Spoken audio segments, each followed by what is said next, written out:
Assalamualaikum warahmatullahi wabarakatuh. Hai teman-teman, di video kali ini kita akan membahas 5 soal ujian akhir semester Kasal untuk mata kuliah teori bilangan yang dimana diampu oleh Bapak dosen Dr. Andes Dedi Nurjamil SPD MPD. Tanpa berlama-lama, langsung saja kita ke soal yang pertama.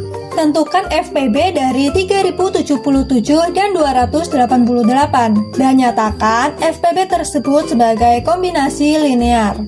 Nah, caranya gimana sih? Jadi untuk caranya kita gunakan algoritma Euclid, yaitu menjabarkan bilangan terbesar. Nah, untuk bilangan terbesarnya sendiri yaitu 3077. Kita bisa jabarkan menjadi 288, kita kali berapa sih yang hasilnya paling mendekati dengan 3077? Yaitu kalikan dengan 10, karena 288 kali 10 ini sendiri hasilnya 2880. Nah, 3077 ini masih ada sisa, yaitu 197. Maka dari itu bisa kita tulis menjadi 3077 sama dengan 288 dikali 10 ditambah dengan 197. Nah, kita nyatakan sebagai persamaan pertama. Untuk langkah selanjutnya sama, kita hanya perlu menjabarkan bilangan yang terbesar. Maka dari itu, kita jabarkan 288 menjadi 197 kali 1 ditambah 91. Kita nyatakan sebagai persamaan kedua. Nah, lalu 197 juga bisa kita jabarkan menjadi 91 kali 2 ditambah dengan 15. Kita nyatakan sebagai persamaan 3. Selanjutnya, 91 ini kita bisa jabarkan menjadi 15 dikali 6 ditambah 1. 15 sendiri bisa kita jabarkan juga menjadi 1 kali 15 ditambah 0. Nah, karena sisanya udah 0, maka kita bisa tentukan nih FPB-nya, yaitu sisa sebelum 0. Nah, sisa sebelum 0 ini sendiri yaitu 1, maka 1 ini sebagai FPB dari 3077 dan 288.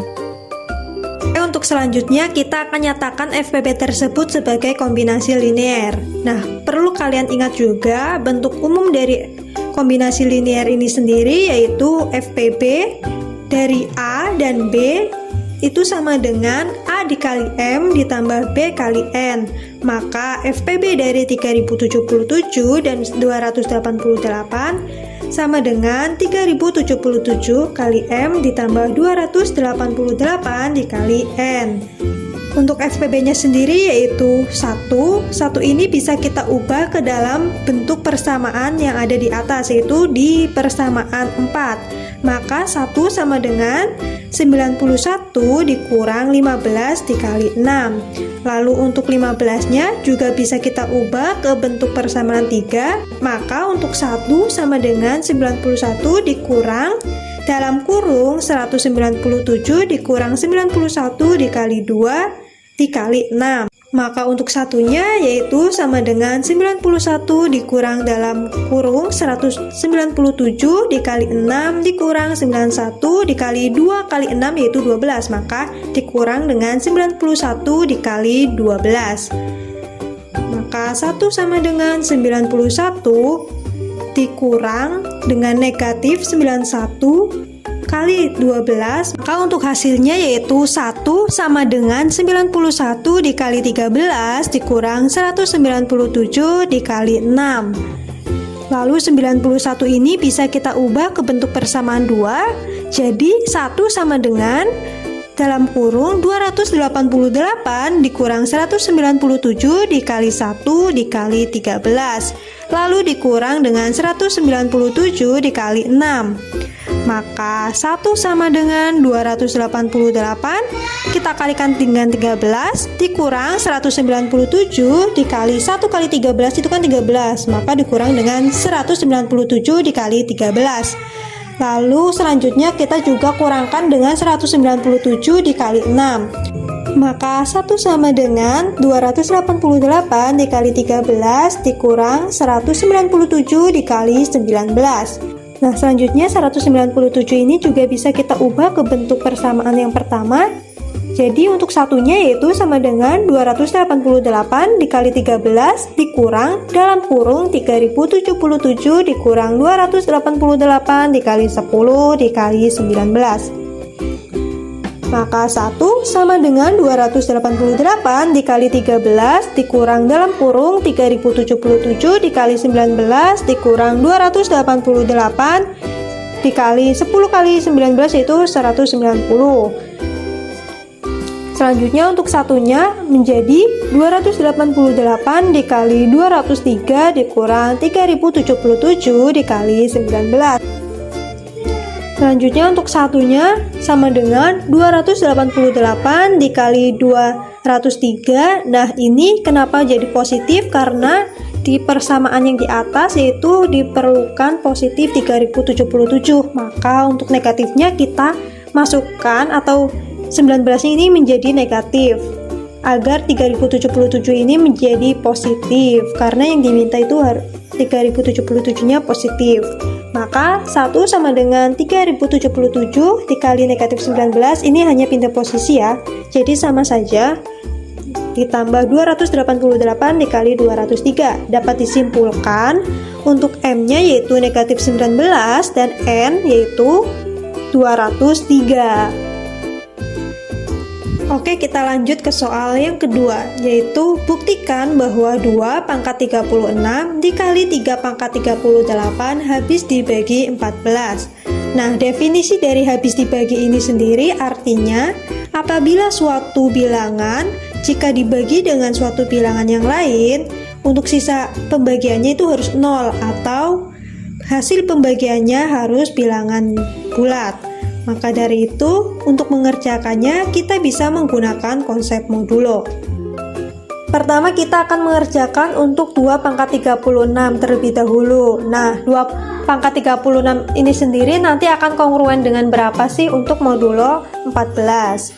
Jadi, sebenarnya konsep modulo itu kekreatifan kita bagaimana menyusun suatu modulo itu sendiri. Jadi di sini 2-nya akan kita pangkatkan dengan 4, maka 2 pangkat 4 sama dengan 16. Nah, 16 sendiri artinya 14 dikali 1 ditambah 2. Modulo 14 bisa kita tulis menjadi 2 pangkat 4 kongruen dengan 2 modulo 14.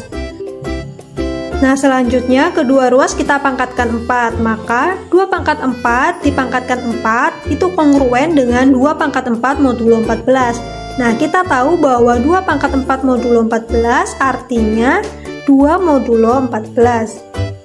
Maka 2 pangkat 16 kongruen dengan 2 modulo 14. Nah, lalu kedua ruas kita pangkatkan 2 atau kita kuadratkan. Maka 2 pangkat 16 dipangkatkan 2 kongruen dengan 2 pangkat 2 modulo 14. Jadi 2 pangkat 32 kongruen dengan 2 pangkat 2 yaitu 4, maka kongruen dengan 4 modulo 14. Nah, karena di soal diminta 36, maka untuk pangkatnya kita butuh 4 lagi atau kita tambahkan dengan 4. Caranya yaitu kedua ruas kita kalikan dengan 2 pangkat 4. Jadi 2 pangkat 32 dikali 2 pangkat 4 kongruen dengan 4 kali 2 pangkat 4 modulo 14. Maka diperoleh 2 pangkat 36 kongruen dengan 4 dikali 2 modulo 14. Jadi 2 pangkat 36 kongruen dengan 4 kali 2 yaitu 8. Maka 2 pangkat 36 kongruen dengan 8 modulo 14. Oke, sekarang kita kerjakan untuk 3 pangkat 38. Nah, jadi pertama 3 ini kita pangkatkan dengan 3. Nah, 3 pangkat 3 ini sama dengan 27. 27 diperoleh dari 14 dikali 2 dikurang 1 untuk modulo 14. Maka 3 pangkat 3 kongruen dengan negatif 1 modulo 14. Lalu kedua ruas kita pangkatkan 12 karena di sini negatif 1, jadi akan lebih mudah kita pangkatkan berapapun.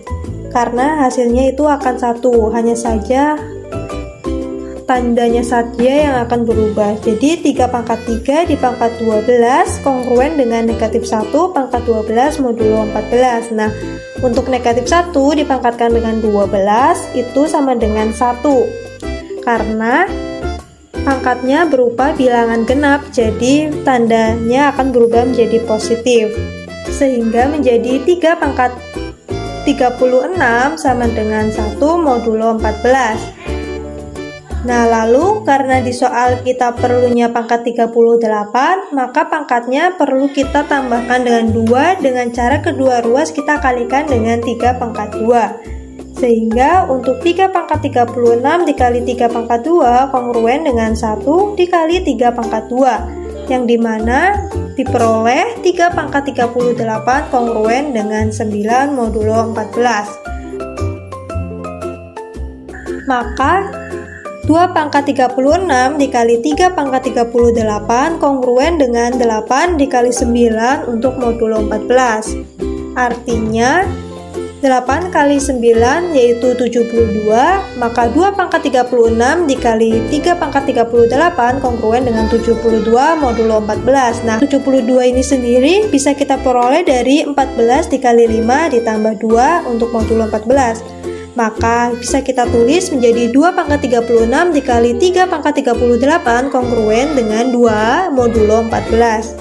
Jadi dapat disimpulkan bahwa untuk 2 pangkat 36 dikali 3 pangkat 38 tidak terbukti habis dibagi 14 karena masih ada sisa 2.